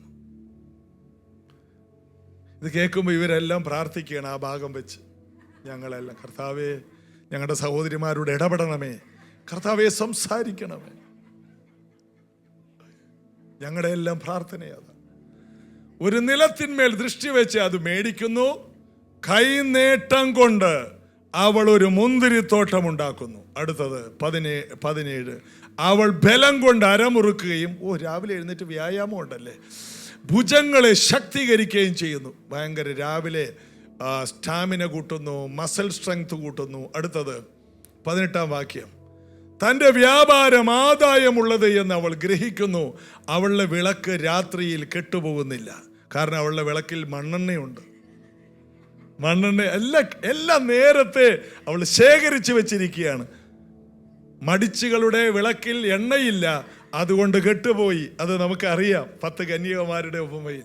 ഇത് ഇവളുടെ വിളക്ക് രാത്രിയിൽ കെട്ടുപോകുന്നില്ല. അടുത്തത്, അവൾ വിടുത്തലേക്ക് കൈനീട്ടുന്നു. അവളുടെ വിരൽ കതിർ പിടിക്കുന്നു. ഇതിനിടയ്ക്ക് അവൾ കൊയ്യാനും പോകുന്നുണ്ട്. അടുത്തത്, അവൾ തൻ്റെ കൈ എളിയവർക്ക് തുറക്കുന്നു, ദരിദ്രന്മാരുടെ അടുക്കലേക്ക് കൈനീട്ടുന്നു. സമ്പാദിക്കുക മാത്രമല്ല, ചാരിറ്റി പ്രവർത്തനത്തിൽ അവൾ മുൻപിലുണ്ട്. പഞ്ചായത്തിൽ എന്തെങ്കിലും ഒരു വിഷയമുണ്ടോ, അവളുടെ വകയുണ്ട് അവിടെ. കാരണം അവൾക്ക് ഉണ്ടെന്നേ, കൊടുക്കാനുണ്ട്. ഇതെന്ന് ഇല്ല ഞാൻ പാവപ്പെട്ടവളെ ഇങ്ങനെ ജീവിക്കുന്നതല്ല. കഠിനാധ്വാനം എന്ന് പറയുന്നത് ദൈവിക അനുഗ്രഹമാണ്. ഒരു സാമർഥ്യമുള്ള ഭാര്യയെക്കുറിച്ച് പറയണം. എന്നിട്ട് 21, ഇവളെക്കുറിച്ച് തന്നെ ശലോമോൻ പറയണം. ശലോമോന്റെ 1000 ഭാര്യമാരെ കുറിച്ച് ശലോമോൻ പറയുന്നില്ല, ഇവളെക്കുറിച്ചാ പറയുന്നത്. തൻ്റെ വീട്ടുകാരെ ചൊല്ലി അവൾ ഹിമത്തെ പേടിക്കുന്നില്ല. അവളുടെ വീട്ടിലുള്ളവർക്കൊക്കെയും ചുവപ്പ് കമ്പിളിയുണ്ട്, ഇവളുണ്ടാക്കിയതാ. അടുത്തത്, അവൾ തനിക്ക് പരവതാനി ഉണ്ടാക്കുന്നു. കുറച്ചു നേരം ഇരുന്ന് പേപ്പറെങ്കിലും വായിച്ചുകൂടെ? ഇതെന്തൊരു കഷ്ടപ്പാട്. ഒന്ന് മൊബൈൽ കുത്തിക്കൊണ്ടിരുന്നൂടെ? കുറച്ചു നേരമെങ്കിലും നോക്കി, വല്ല വാട്സാപ്പ് നോക്കി? ഒന്നുമില്ല. അതെല്ലാം മാറ്റി വെച്ചിട്ട് അവൾ തനിക്കൊരു പരവതാനി ഉണ്ടാക്കി. ശണപടവും ധൂമ്രവസ്ത്രം അവളുടെ ഉടുപ്പ്. ഇവളുടെ ഉടുപ്പ് കണ്ട നാട്ടുകാർക്ക് തന്നെ അസൂയ തോന്നും, അതുപോലത്തെ ഉടുപ്പ്. അടുത്തത്, ദേശത്തിലെ മൂപ്പന്മാരുടെ കൂടെ ഇരിക്കുമ്പോൾ അവളുടെ ഭർത്താവ് പട്ടണവാതിക്കൽ പ്രസിദ്ധനാകുന്നു. കാരണം അച്ചായനെ അതുപോലെയാണ് ഒരുക്കി വിട്ടേക്കുന്നത്. ഇവള് നല്ല ഉടുപ്പിട്ടിട്ട് ചില ഭാര്യ ഭർത്താവ് പോകുന്ന കണ്ടിട്ടുണ്ടോ? ഭർത്താവ് ഒരു വള്ളിച്ചെരുപ്പൊക്കെ ഇട്ട് ഒരു കയ്യിലി കൊടുത്ത്, അമ്മാമ്മ ഇങ്ങനെ ഒരുങ്ങി ചെറിയൊരു ബാഗ് ഇട്ട് പുറകിൽ ഇങ്ങനെ അച്ചായം പാവപ്പെട്ടവനൊരു ലുങ്കിയൊക്കെ കൊടുത്ത്. അതല്ല, ഭർത്താവ് നല്ല സ്യൂട്ടും കോട്ടും ഒക്കെ ഇട്ട് ഒരുങ്ങിപ്പോയപ്പോ, ഇതുപോലൊരു ഭാര്യ ആർക്ക് കിട്ടും? പട്ടണത്തിലുള്ളവര് പറയാണ്, ഭർത്താവിനെ ഒരുക്കി. പ്രാർത്ഥിച്ചുകൊണ്ടേയിരുന്നു. ദേശത്തിലെ മൂപ്പന്മാരോടുകൂടി ഇരിക്കുമ്പോൾ അവളുടെ ഭർത്താവ് പട്ടണവാതിക്കൽ പ്രസിദ്ധനാകുന്നു. അടുത്തത്, അവൾ ശണവസ്ത്രം ഉണ്ടാക്കി വിൽക്കുന്നു, അരക്കച്ച ഉണ്ടാക്കി കച്ചവടക്കാരനെ ഏൽപ്പിക്കുന്നു.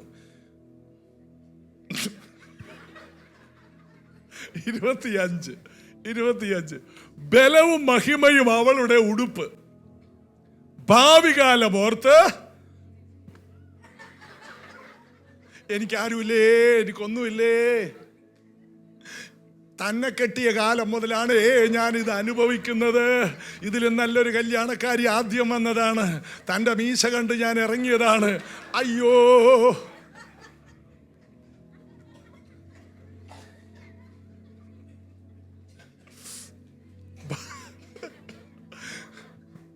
ഭാവി കാലം ഓർത്ത് അവൾക്ക് ഒരു പേടിയുമില്ല. കാരണം കഠിനാധ്വാനം. എല്ലാവരും ഒന്ന് പറഞ്ഞേ, എത്ര പേരോട് കർത്താവ് സംസാരിക്കുന്നുണ്ട്? കഠിനാധ്വാനം ചെയ്യുന്ന ആരും തോറ്റുപോകില്ല. രാത്രികളെ പകലാക്കുന്നവരിവിടെ ഇരിപ്പുണ്ട്. നാളുകൾ നിങ്ങളുടെ നാളുകളാണ്. മടിയൻ ഒന്നും വേട്ടയാടി പിടിക്കുന്നില്ല. ഉത്സാഹമോ മനുഷ്യന് വിലയേറിയ സമ്പത്താണ്. കർത്താവിന്റെ വേലയാണോ? കഠിനാധ്വാനം ചെയ്യണം. വിദ്യാഭ്യാസമാണോ? കഠിനാധ്വാനം ചെയ്യണം. ജോലിയാണോ? ബിസിനസ്സാണോ? നിങ്ങളൊരു പുതിയ ബിസിനസ് ആരംഭിച്ചു, ഉറങ്ങാൻ കഴിയാത്ത നാളുകളുണ്ടാകും. അതിൽ ചിലപ്പോൾ പരാജയമുണ്ടാകും. പരാജയപ്പെട്. ആ പരാജയം ഒരു പഠനമാണ്. അടുത്ത ബിസിനസ് ചെയ്തു, അതും പൊട്ടട്ടെ. അതും ഒരു എക്സ്പീരിയൻസ് ആണ്. നാളുകൾ കഴിയും, നിലം അതിൻ്റെ വിലം തരും, അതിൻ്റെ വിളവ് തരും. നിലം അതിൻ്റെ നന്മ തരും. ഒരു ദിവസം നീ അത് കാണും. ഇന്ന് നീ കണ്ടില്ലെങ്കിലും നീ തോറ്റുപോകരുത്. നീ കഠിനാധ്വാനം ചെയ്യണം. ദൈവമക്കൾ കഠിനാധ്വാനം ചെയ്യണം. തോറ്റു കൊടുക്കരുത്. ഇന്ന് മറ്റുള്ളവരുടെ മുമ്പിൽ അവരെന്തോർക്കുമെന്ന് ഓർത്ത് എന്ത് ജോലിയും ചെയ്യണം. നിങ്ങൾ വിദേശ രാജ്യത്ത് പോയാൽ സായിപ്പന്മാര് റോഡ് പണിക്കിറങ്ങി അവിടെ ഓരോ പണിക്ക് ചെയ്യുന്ന കണ്ടാൽ നമ്മൾ ഓർക്കും, അയ്യോ ഇവരാണ് ഈ വലിയ ഈ വിമാനത്തിൽ ഇങ്ങോട്ടൊക്കെ വരുന്ന പാർട്ടികൾ. അവർക്ക് ഏത് പണി ചെയ്യാനില്ല, ചെയ്യില്ല. ഏത് ജോലിയും ചെയ്ത് ജീവിക്കാൻ ലജ്ജ തോന്നരുത്. അഭിമാനമായി എന്ത് ജോലി ചെയ്യാനും അഭിമാനം തോന്നണം. അടുത്തിരിക്കുന്നവർ കൈ കൊടുത്തോറ. ഏത് ജോലി ചെയ്യാനും അതൊരിക്കലും ലജ്ജയായിട്ട് കാണരുത്. എല്ലാ ജോലിയും നമ്മൾ നമ്മുടെ വീട്ടിലെ ജോലി ചെയ്യുന്നതിന് അയ്യോ പുരുഷന്മാർ അടുക്കളയിൽ കയറിയ നാണക്കേടാ. ഞാൻ അടുക്കളയിൽ കയറാറുണ്ട്, ഇടയ്ക്കിത്തിരി വെള്ളം എടുത്ത് കുടിക്കാൻ.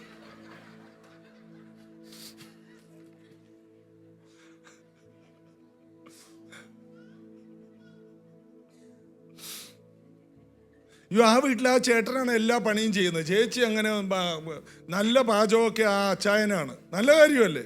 അതിനെന്താണ്? അയ്യോ പുരുഷന്മാര് അടുക്കളയിൽ കയറിയ ഒരു കുഴപ്പമില്ല. എനിക്ക് പറ്റിയില്ല, നിങ്ങൾക്കെങ്കിലും.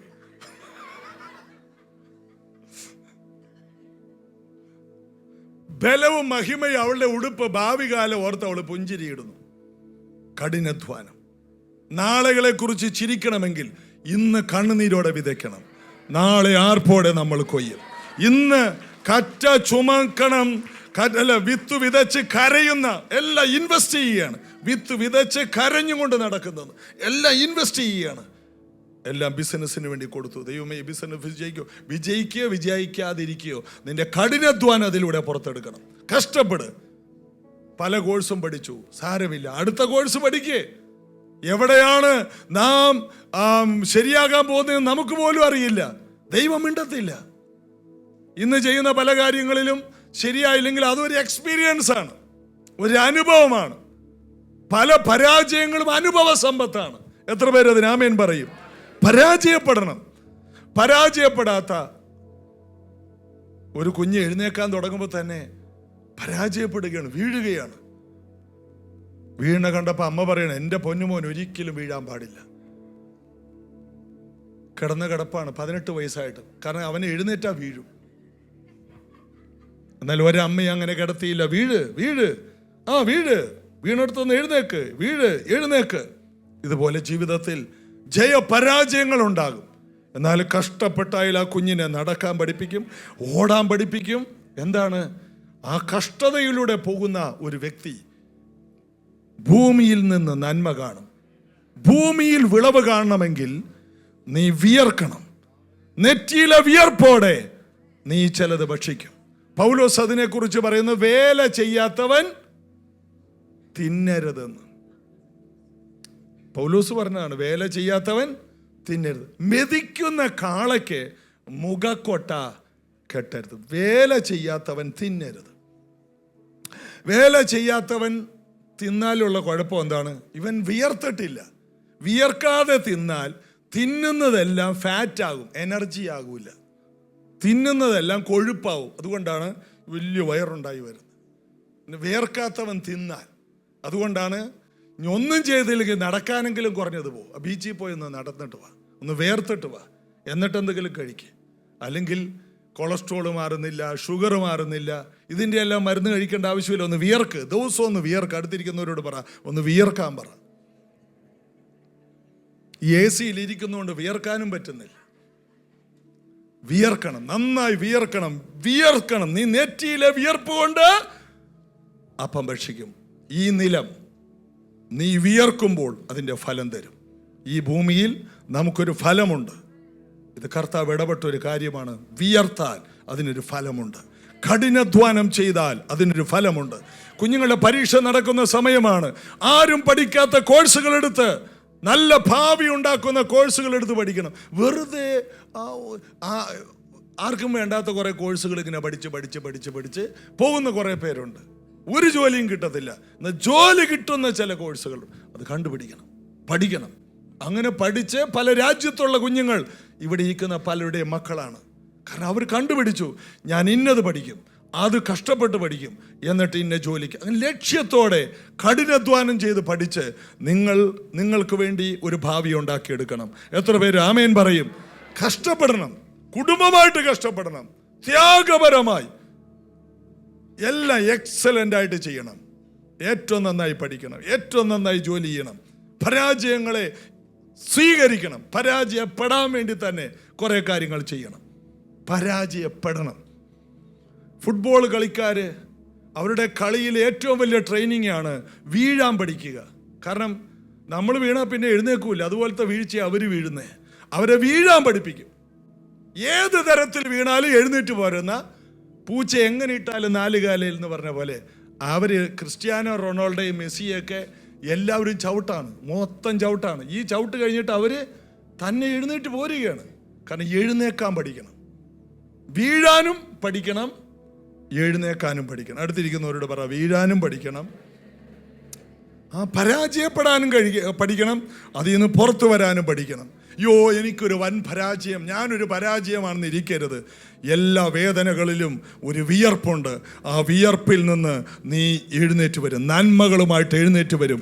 കഠിനാധ്വാനം, കഷ്ടത, ആ കഷ്ടതയോടെ നീ ഉപജീവനം കഴിക്കും. അപ്പൊ കഷ്ടത ദൈവം വെച്ചിരിക്കുന്നത്, കഷ്ടത ഒരു അനുഗ്രഹമായിട്ടാണ്. നീ കഷ്ടപ്പെടുമ്പോൾ അതിന് ഫലമുണ്ടാകും. എത്ര പേര് ആമേൻ പറയും?